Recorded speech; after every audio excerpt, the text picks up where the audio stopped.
no sentido de que nós realmente integramos hoje o Brasil inteiro. A última aquisição no grupo está em Porto Velho, é o Dr. Pausanes, e nós vamos crescendo aí a cada apresentação aqui, nós temos 1 ou 2 estados a mais, sempre usando as melhores tecnologias e, claro, agregando as melhores técnicas cirúrgicas possíveis, né? Eu preparei para vocês um pouquinho dessa discussão aí, eu não preciso falar muito, aqui tem uma artéria e uma veia, uma formação arteriovenosa, um cavernoma, um COVID e o aneurisma, que já foi tão bem discutido. Então, eu não vou precisar discutir com vocês bastante do que já foi dito, mas a pergunta que surgiu, como que você adquire um cavernoma, realmente mudanças genéticas, mutações, eu vou discutir um pouquinho disso com vocês, que realmente a questão do momento é a molécula de DNA, que nós pouco estamos entendendo e que tem feito essa dificuldade imensa que nós estamos passando. Aqui, então, está o cavernoma, que produz crises convulsivas, hemorragia, déficits focais, e a gente pode operar ou tratar isso com radiocirurgia. Quando ele sangra, ele causa aí, como vocês veem, uma grande área de edema, né? Esses cavernomas sangram ou dão sintomas a despeito do sexo, da localização, geralmente mais profundos, mais sintomas, mais corticais, mais crises convulsivas, e a idade, claro que quanto mais jovem, mais chance você tem, através de sua vida, de aparecer com um sintoma, e depois do tratamento, então, geralmente ocorre uma diminuição do sangramento, né, a cirurgia, mais rapidamente do que com a radiocirurgia. Nós estudamos isso desde os anos 90, essa publicação dos anos 90, que a gente mostra aquele defeito venoso que o Dr. João Gabriel tanto discutiu, que a doutora Natália mostrou também, e que o Fabrício também mostrou, como se remove aí uma dessas lesões. Porém, essas localizadas no tronco cerebral, isso é uma imagem antiga para mostrar para vocês como a gente trabalhava nos anos 80, né? Uma publicação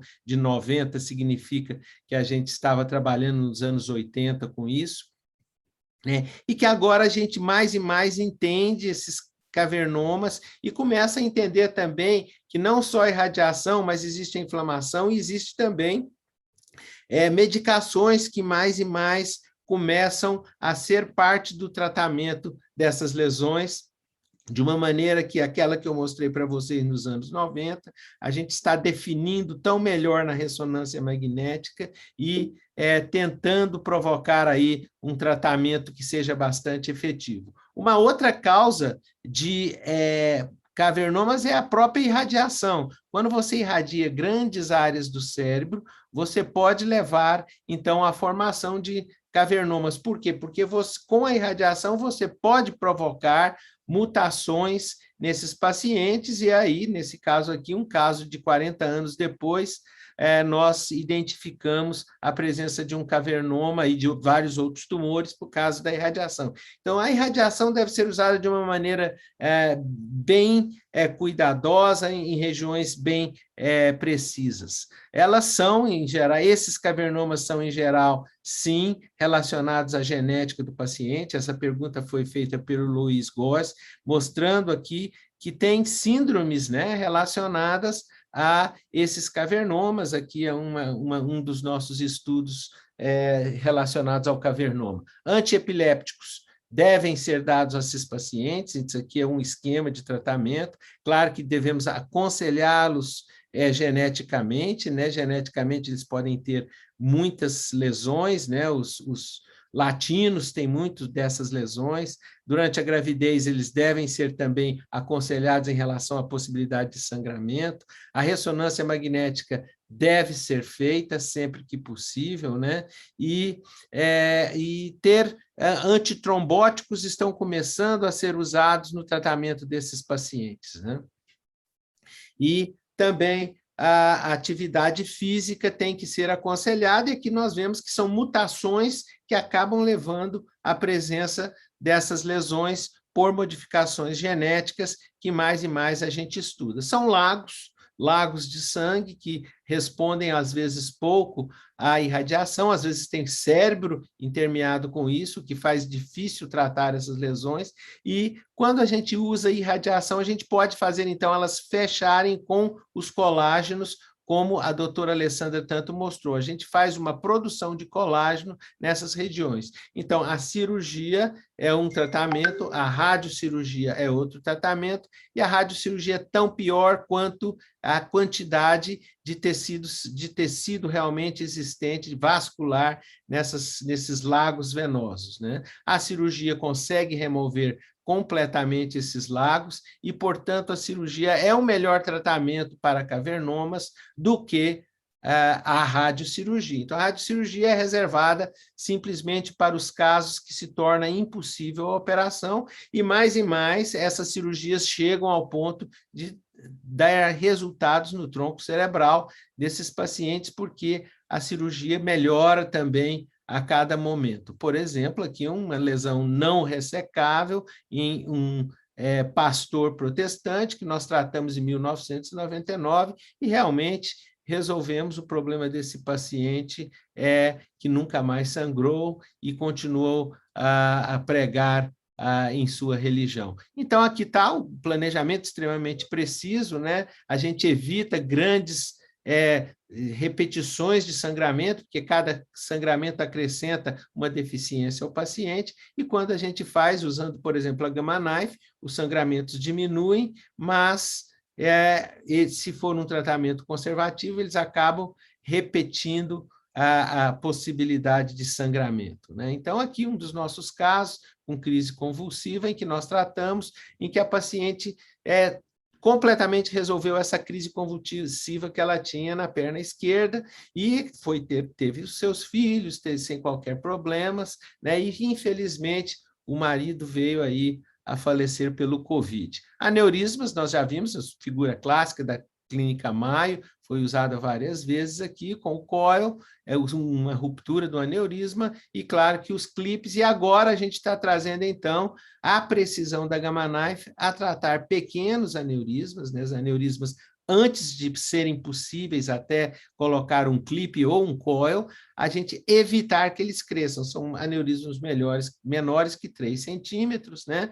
E a gente vê aqui, por exemplo, um caso em que houve um sangramento grande, e então está aqui o aneurisma de uma das artérias lenticulo-estriadas sendo tratado com sucesso, né, com a radiocirurgia. E esse senhor aqui, o Dr. James McKinney, está estudando esses coelhinhos, fazendo aneurisma, tratando e mostrando, então, que você pode desaparecer com ele. Então, os estudos de laboratório se tornam, então, extremamente importantes para que a gente possa desenvolver novas terapias. Bom, chegando então à genética, né, com a radiocirurgia, a gente trata essa molécula, né, molécula de DNA, que o vírus nada mais é que uma molécula de RNA, metade de uma molécula dessa é dividida aqui, entra no pulmão, faz hipóxia, né? O pulmão não consegue mandar oxigênio bastante para o cérebro, e nós temos, então, deficiência cerebral,